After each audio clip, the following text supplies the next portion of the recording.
Assalamualaikum warahmatullahi wabarakatuh. Saya Salsabila Igustina, mahasiswa dari Program Studi Akuntansi Fakultas Ekonomi dan Bisnis Universitas Jambi. Video ini saya buat bertujuan untuk memenuhi tugas mata kuliah Akuntansi Keperlakuan dengan dosen pengampu Bapak Dr. Wilmi Eka Putra, SE, MSI, CIKNR, CSRS. Pada video ini saya akan membahas materi mengenai aspek keperlakuan pada akuntansi pertanggungjawaban. Yang pertama yaitu mengenai definisi dari akuntansi pertanggungjawaban. Akuntansi pertanggungjawaban atau responsibility accounting merupakan istilah yang digunakan dalam menjelaskan akuntansi perencanaan serta pengukuran dan evaluasi kinerja organisasi sepanjang garis pertanggungjawaban. Yang dimaksud dengan garis pertanggungjawaban ini meliputi pendapatan serta biaya-biaya yang diakumulasikan dan dilaporkan oleh pusat pertanggungjawaban. Akuntansi pertanggungjawaban adalah komponen yang penting dari sistem pengendalian keseluruhan di suatu perusahaan. Manfaat khususnya berasal dari fakta bahwa struktur akuntansi pertanggungjawaban memberikan suatu kerangka kerja yang berarti untuk melakukan perencanaan, agregasi data, dan pelaporan hasil kinerja operasi di sepanjang jalur pertanggungjawaban dan pengendalian. Selanjutnya adalah sasaran akuntansi pertanggungjawaban.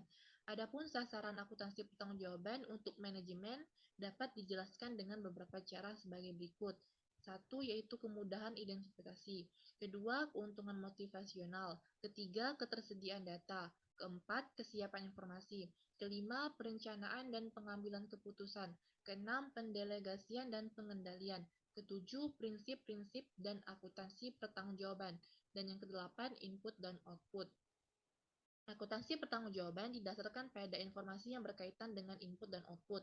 Sumber daya yang digunakan disebut sebagai input, sedangkan output diukur dalam satuan moneter sebagai pendapatan. Dengan kata lain, akuntansi pertanggungjawaban berdasarkan pada data biaya dan data pendapatan atau informasi keuangan. Selanjutnya adalah tujuan akuntansi pertanggungjawaban. Akuntansi pertanggungjawaban adalah metode membagi struktur organisasi ke dalam berbagai pusat pertanggungjawaban untuk mengukur kinerjanya. Dengan kata lain, akuntansi pertanggungjawaban adalah perangkat untuk mengukur pengukuran kinerja divisi yang dapat dinyatakan sebagai berikut. 1. Untuk menentukan kontribusi divisi sebagai subunit, dibuat untuk keseluruhan organisasi. Kedua, untuk memberikan dasar dalam mengevaluasi kualitas kinerja manajer divisi. Akuntansi pertanggungjawaban digunakan untuk mengukur kinerja manajer agar memengaruhi cara manajer berperilaku. Dan yang ketiga, untuk memotivasi manajer divisi untuk mengoperasikan divisinya dengan cara yang konsisten dengan dasar tujuan organisasi secara keseluruhan. Selanjutnya adalah akuntansi pertanggungjawaban versus akuntansi konvensional. Akuntansi pertanggungjawaban berbeda dengan akuntansi konvensional dalam hal cara operasi direncanakan dan cara data akuntansi diklasifikasikan serta diakumulasikan. Dalam akuntansi konvensional, data diklasifikasikan berdasarkan hakikat atau fungsinya dan tidak digambarkan sebagai individu-individu yang bertanggung jawab atas terjadinya dan pengendalian terhadap data tersebut. Oleh karena itu, data akuntansi konvensional mempunyai nilai yang terbatas bagi manajer dalam memantau efisiensi dari aktivitas harian mereka. Sedangkan akuntansi pertanggungjawaban meningkatkan relevansi dari informasi akuntansi dengan cara menetapkan suatu kerangka kerja untuk perencanaan, akumulasi data, dan pelaporan yang sesuai dengan struktur organisasional dan hierarki pertanggungjawaban dari suatu perusahaan. Akuntansi pertanggungjawaban melaporkan baik siapa yang membelanjakan uang tersebut maupun apa yang dibeli oleh uang tersebut. Selanjutnya adalah jaringan pertanggungjawaban. Akuntansi pertanggungjawaban didasarkan pada pemikiran bahwa seluruh biaya dapat dikendalikan dan bahwa masalahnya hanya terletak pada penetapan titik pengendaliannya. Untuk tujuan ini, struktur organisasi perusahaan dibagi-bagi ke dalam suatu jaringan pusat pertanggungjawaban secara individual atau sebagaimana didefinisikan oleh National Association of Accountants ke dalam unit-unit organisasional yang terlibat dalam pelaksanaan suatu fungsi tunggal atau sekelompok fungsi yang saling berkaitan satu sama lain, yang memiliki seorang kepala yang bertanggung jawab untuk aktivitas dari unit tersebut. Dengan kata lain, setiap unit dari jaringan organisasional ini, atau secara lebih spesifik individu, yang bertanggung jawab untuk unit tersebut, bertanggung jawab untuk melaksanakan suatu fungsi, output, dan untuk menggunakan sumber daya input seefisien mungkin dalam melaksanakan fungsi ini. Selanjutnya adalah jenis-jenis pusat pertanggungjawaban. Pusat-pusat pertanggungjawaban individu berfungsi sebagai kerangka kerja untuk mengukur dan mengevaluasi kinerja dari manajer segmen. Pusat pertanggungjawaban dikelompokkan ke dalam 4 kategori. Yang pertama yaitu pusat biaya. Pusat biaya merupakan bidang tanggung jawab yang menghasilkan suatu produk atau memberikan suatu jasa. Yang kedua adalah pusat pendapatan, merupakan pusat pertanggungjawaban di mana outputnya diukur dalam rupiah, tetapi tidak dihubungkan dengan inputnya. Yang ketiga adalah pusat laba, merupakan segmen di mana manajer memiliki kendali baik atas pendapatan maupun atas biaya. Manajer dievaluasi berdasarkan efisiensi mereka dalam menghasilkan pendapatan dan mengendalikan biaya. Dan yang terakhir adalah pusat investasi. Ini bertanggung jawab terhadap investasi dalam aktiva serta pengendalian atas pendapatan dan biaya. Juga bertanggung jawab untuk mencapai margin kontribusi dan target laba tertentu serta efisiensi dalam penggunaan aktiva. Selanjutnya adalah korelasi dengan struktur organisasi. Pendekatan-pendekatan yang digunakan dalam mendesain struktur organisasi dan dalam membebankan tanggung jawab bervariasi dari perusahaan ke perusahaan, bergantung pada pilihan manajemen, puncak, dan biaya kepemimpinannya. Berbagai pendekatan tersebut dapat diklasifikasikan sebagai struktur vertikal atau horizontal. Dalam struktur vertikal, organisasi dibagi berdasarkan fungsi-fungsi utama. Tanggung jawab secara keseluruhan untuk fungsi produksi, penjualan, dan keuangan diberikan kepada wakil direktur yang mendelegasikan tanggung jawab mereka ke struktur di bawahnya sesuai dengan hierarki. Tetapi tanggung jawab akhir untuk setiap fungsi tetap berada di tangan mereka. Selanjutnya adalah jika dimaksudnya adalah untuk membebankan tanggung jawab atas laba dan investasi kepada beberapa direktur, maka struktur horizontal untuk pendelegasian tanggung jawab adalah yang paling sesuai.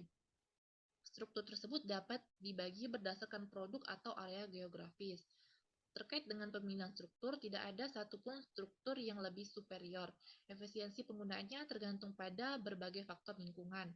Jenis struktur yang dipilih akan memengaruhi jaringan pusat pertanggungjawaban, yang pada gilirannya berfungsi sebagai suatu kerangka bagi arus data dan kebutuhan pelaporan. Jika jaringan pusat pertanggungjawaban sama dengan struktur yang dipilih, maka sistem akan berfungsi secara efektif dan mendorong para manajer untuk menggunakannya sebagai sumber referensi dalam menjalankan aktivitas yang telah ditetapkan. Selanjutnya adalah menetapkan pertanggungjawaban. Setelah memilih jenis dari struktur organisasi, maka tugas penting berikutnya dalam membangun suatu sistem pertanggungjawaban yang efektif secara kepelakuan adalah menggambarkan pertanggungjawaban. Bertanggung jawab terhadap sesuatu membuat seseorang merasa kompeten dan penting. Hal tersebut mengimplikasikan wewenang pengambilan keputusan dan dapat memotivasi mereka untuk memperbaiki kinerjanya. Tanggung jawab adalah pemenuhan dari suatu pekerjaan. Faktor yang paling penting dalam menggambarkan pertanggungjawaban adalah masalah tingkat diskresi dan pengendalian atas sumber daya yang diperlukan guna melaksanakan fungsi atau tugas yang didelegasikan. Selanjutnya adalah perencanaan akumulasi data dan pelaporan berdasarkan pusat pertanggungjawaban.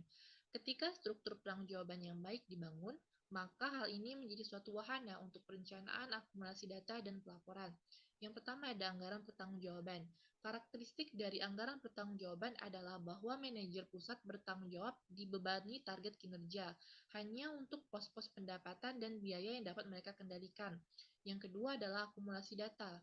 Untuk memfasilitasi perbandingan periodik dengan berbagai perencanaan anggaran, akumulasi pos-pos laba dan beban aktual harus mengikuti pola jaringan pertanggungjawaban. Dan yang terakhir adalah pelaporan pertanggungjawaban. Produk akhir dari hasil sistem akuntansi pertanggungjawaban adalah laporan pertanggungjawaban atau laporan kinerja secara periodik. Laporan-laporan ini merupakan media lewat mana biaya-biaya dikendalikan, efisiensi manajerial diukur, dan pencapaian tujuan dinilai. Dan yang terakhir mengenai asumsi keperlakuan dari akuntansi pertanggungjawaban. Perencanaan pertanggungjawaban, akumulasi data, dan sistem pelaporan didasarkan pada beberapa asumsi yang berkenaan dengan operasi dan perilaku manusia, yang meliputi yang pertama adalah manajemen berdasarkan pengecualian, yang merupakan mencukupi untuk mengendalikan operasi secara efektif. Yang kedua adalah manajemen berdasarkan tujuan. Ini akan menghasilkan anggaran biaya standar, tujuan organisasi, dan rencana praktis untuk mencapainya yang disetujui bersama. Yang ketiga, struktur pertanggungjawaban dan akuntabilitas mendekati struktur hierarki organisasi. Yang keempat, para manajer dan bawahannya rela menerima pertanggungjawaban dan akuntabilitas yang dibebankan kepada mereka melalui hierarki organisasi. Dan yang terakhir, sistem akuntansi pertanggungjawaban mendorong kerjasama dan bukan persaingan. Baiklah, hanya itu materi yang dapat saya sampaikan. Semoga bermanfaat dan mohon maaf apabila terdapat kesalahan.